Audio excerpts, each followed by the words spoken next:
അസ്സലാമു നമസ്കാരം. എല്ലാവർക്കും നമ്മുടെ പുതിയ വീഡിയോയിലേക്ക് സ്വാഗതം. ഇന്ന് നമ്മൾ തയ്യാറാക്കുന്നത് രാവിലെ ബ്രേക്ക്ഫാസ്റ്റ് ആയിട്ടോ അല്ലെങ്കിൽ ഡിന്നറിനോ 4 മണി ചായയുടെ കൂടെ എല്ലാം കഴിക്കാൻ പറ്റിയ വളരെ എളുപ്പത്തിൽ ഉണ്ടാക്കാൻ പറ്റുന്ന ഒരു വിഭവമാണ്. പച്ചരി വെച്ചിട്ടാണ് കേട്ടോ നമ്മൾ ഈ ഒരു റെസിപ്പി ചെയ്യുന്നത്. അപ്പോൾ നമുക്കത് എങ്ങനെയാണ് ഉണ്ടാക്കുന്നതെന്ന് ഒന്ന് നോക്കാം.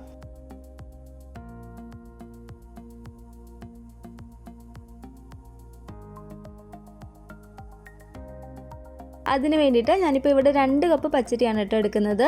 250 ml ഈ ഒരു കപ്പിൽ 2 കപ്പ് പച്ചരി നമുക്ക് ഈ ഒരു പാത്രത്തിലേക്ക് ഇട്ട് കൊടുക്കാം. സാധാ വലിപ്പമുള്ള ഗ്ലാസ്സിലാണെങ്കിൽ ഒരു 2 ഗ്ലാസ് പച്ചരി എടുത്താൽ മതി. ഈ പച്ചരി ഞാനിവിടെ നന്നായിട്ട് തന്നെ ഒന്ന് കഴുകി എടുത്തിട്ടുണ്ട്. ഇതിലേക്ക് നമുക്ക് കുറച്ച് വെള്ളം ഒഴിച്ച് കൊടുത്തിട്ട് ഇതൊന്ന് കുതിരാൻ വേണ്ടിയിട്ട് വെക്കാം.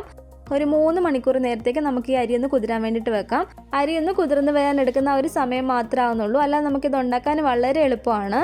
രാവിലെ ഉണ്ടാക്കാനാണെങ്കിൽ തലേന്ന് നമ്മൾ അരി വെള്ളത്തിലിട്ടാലും മതി. അപ്പോൾ ഇതൊരു 3 മണിക്കൂറോളം ഞാൻ വെള്ളത്തിൽ കുതിരാനിട്ടിരുന്നു.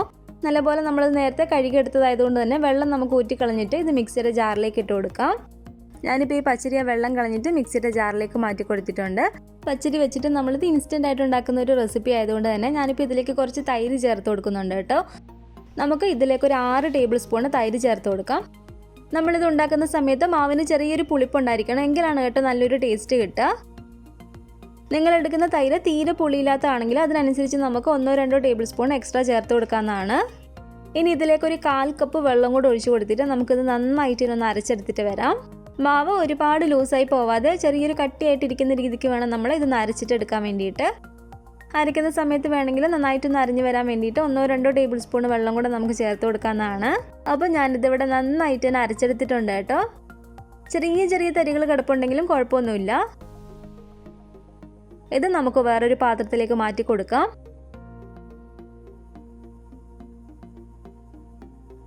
അപ്പോൾ നമ്മുടെ മാവ് ഇവിടെ റെഡി ആയിട്ടുണ്ട്. ഇനി നമുക്കിതിലേക്ക് വേണ്ടത് ഒരു 3 ഉരുളക്കിഴങ്ങ് ഞാൻ കുക്കറിലിട്ടൊന്ന് പുഴുങ്ങിയെടുത്തതാണ്. കുക്കറിൽ കിഴങ്ങിട്ടിട്ട് ആവശ്യത്തിന് വെള്ളം കൊണ്ട് ഒഴിച്ചിട്ട് ഒരു 4-5 വിസിലടുപ്പിച്ചാൽ മതി കേട്ടോ. നന്നായിട്ട് തന്നെ നമുക്കിത് പുഴുങ്ങി കിട്ടും.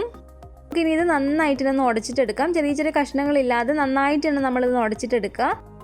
കിഴങ്ങ് ഇവിടെ നന്നായിട്ട് തന്നെ ഞാൻ ഉടച്ചെടുത്തിട്ടുണ്ട്. ഈ കിഴങ്ങിന് നമുക്ക് ഈ മാവിലേക്ക് ഇട്ട് കൊടുക്കാം. ഇതിലേക്ക് ഒരു മീഡിയം വലിപ്പമുള്ള സവാള ഇതുപോലെ ചെറിയതായിട്ട് കട്ട് ചെയ്തെടുത്തതാണ്, അതും കൂടെ ഞാൻ ഇതിലേക്ക് ഇട്ട് കൊടുക്കുകയാണ്. ഒരു 3 ടേബിൾ സ്പൂൺ ക്യാരറ്റ് ഗ്രേറ്റ് ചെയ്തതും കൂടെ ഇതിലേക്ക് ഇട്ട് കൊടുക്കാം. 1 ടീസ്പൂൺ അളവിൽ വെളുത്തുള്ളി അരിഞ്ഞതും 1 ടീസ്പൂൺ ഇഞ്ചിയും പച്ചമുളകും കൂടെ ചതച്ചിട്ടെടുത്തതാണ്, അതും കൂടെ ഞാൻ ഇതിലേക്ക് ചേർത്ത് കൊടുക്കുകയാണ്. കൂടാതെ ഒരു 3 ടേബിൾ സ്പൂൺ മല്ലിയിലയും കുറച്ച് കറിവേപ്പിലയും കൂടി ഇട്ട് കൊടുത്തിട്ട് നമുക്ക് നന്നായിട്ടൊന്ന് മിക്സ് ചെയ്തിട്ടെടുക്കാം.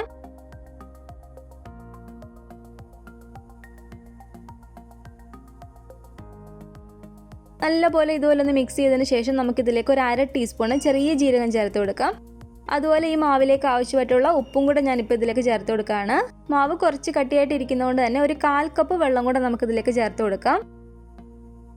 അപ്പോൾ ഈ വെള്ളം കൂടെ ചേർത്ത് കൊടുത്തതിന് ശേഷം നമുക്ക് നന്നായിട്ട് ഒന്ന് മിക്സ് ചെയ്തിട്ട് എടുക്കാം.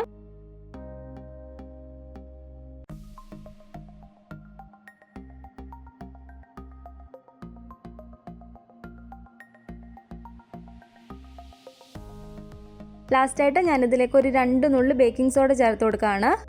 ഒരുപാട് കൂടി പോകരുത്, ഒരു 2 നുള്ളു മാത്രം ചേർത്ത് കൊടുത്താൽ മതി.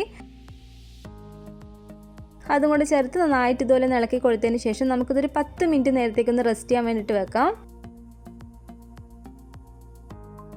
അപ്പോൾ ഇതൊരു 10 മിനിറ്റ് കഴിഞ്ഞിട്ടുണ്ട് കേട്ടോ.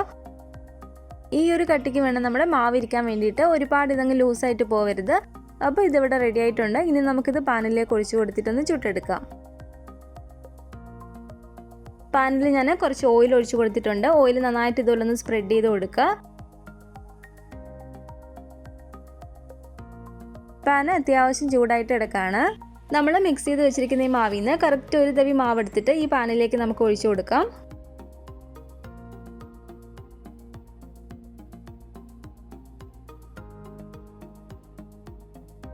തവി വെച്ചിട്ട് തന്നെ നമുക്കിത് ചെറിയൊരു റൗണ്ട് ഷേപ്പ് ആക്കി കൊടുക്കാം. പിന്നെ നമുക്കത് മൂടി വെച്ച് അടച്ചു കൊടുത്തിട്ടൊന്ന് കുക്ക് ചെയ്തിട്ടെടുക്കാം. 2 സൈഡ് നമ്മൾ നന്നായിട്ട് ഒന്ന് മൊരിച്ചെടുക്കണം കേട്ടോ. നല്ലപോലെ ഇത് മൊരിഞ്ഞു വന്നാലാണ് നമുക്കിത് കഴിക്കാനും നല്ലൊരു ടേസ്റ്റ് ഉണ്ടാവുക. അതുകൊണ്ട് ഒരുപാട് തീ അങ്ങ് കൂട്ടിയിട്ടിട്ട് പെട്ടെന്ന് ഇതങ്ങ് കുക്ക് ചെയ്തിട്ടെടുക്കാതെ മീഡിയം ഫ്ലെയിമിൽ നിന്ന് തീന്ന് കുറച്ച് വെച്ച് കൊടുത്തിട്ടൊന്ന് കുക്ക് ചെയ്തിട്ടെടുക്കുക. ഒരു 2-3 മിനിറ്റ് ആകുമ്പോഴത്തേക്ക് ഇതുപോലെ മറിച്ചിട്ട് കൊടുക്കുക. ഇതുപോലെ തിരിച്ച് മറിച്ചിട്ട് കൊടുത്തിട്ട് ഞാൻ നന്നായിട്ടൊന്ന് മൊരിച്ചെടുക്കുകയാണ്.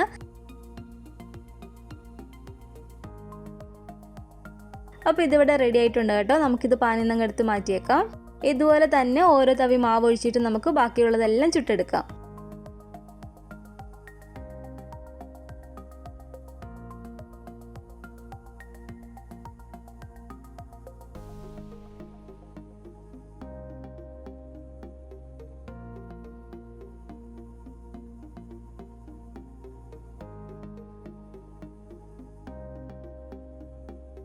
അപ്പോൾ പച്ചരി വെച്ചിട്ടുള്ള നമ്മുടെ ഈ ഒരു അപ്പം എല്ലാം ഞാനിവിടെ ചുട്ടെടുത്തിട്ടുണ്ട്.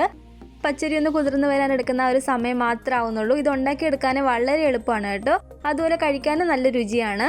ഇതിൻ്റെ കൂടെ ഇതുപോലെ തേങ്ങാ ചട്നിയോ അല്ലെങ്കിൽ തക്കാളി ചട്നിയൊക്കെ ഉണ്ടെങ്കിൽ കഴിക്കാനും കുറച്ചും കൂടെ നല്ലൊരു ടേസ്റ്റാണ് കേട്ടോ.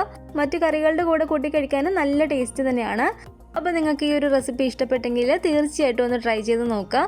ഉണ്ടാക്കി നോക്കിയിട്ട് അഭിപ്രായങ്ങളൊക്കെ മറക്കാതെ തന്നെ അറിയിക്കണേ. കൂടാതെ നമ്മുടെ ഈ ഒരു വീഡിയോ ഇഷ്ടപ്പെട്ടെങ്കിൽ ലൈക്ക് ചെയ്യുക, കമൻറ്റ് ചെയ്യുക, നിങ്ങളുടെ ഫാമിലിയും ഫ്രണ്ട്സൊക്കെ ആയിട്ട് വീഡിയോ ഒന്ന് ഷെയർ ചെയ്ത് കൊടുക്കുക. പുതിയതായിട്ട് നമ്മുടെ ചാനൽ ആരെങ്കിലും കാണുന്നുണ്ടെങ്കിൽ താഴെ കാണുന്ന റെഡ് സബ്സ്ക്രൈബ് ബട്ടണും കൂടെ ഒന്ന് പ്രസ് ചെയ്ത് സപ്പോർട്ട് ചെയ്യണേ. കൂട്ടത്തിൽ കാണുന്ന ബെൽ ഐക്കണും കൂടെ ഒന്ന് ക്ലിക്ക് ചെയ്ത് ഓൾ എന്ന ഓപ്ഷൻ തന്നെ കൊടുക്കുകയാണെങ്കിൽ ഞാനിടുന്ന എല്ലാ റെസിപ്പികളും നിങ്ങൾക്ക് നോട്ടിഫിക്കേഷനായിട്ട് കിട്ടുന്നതായിരിക്കും. ഇൻഷാ അല്ലാഹ് വീണ്ടും നമുക്ക് നല്ലൊരു വിഭവമായിട്ട് കാണാം.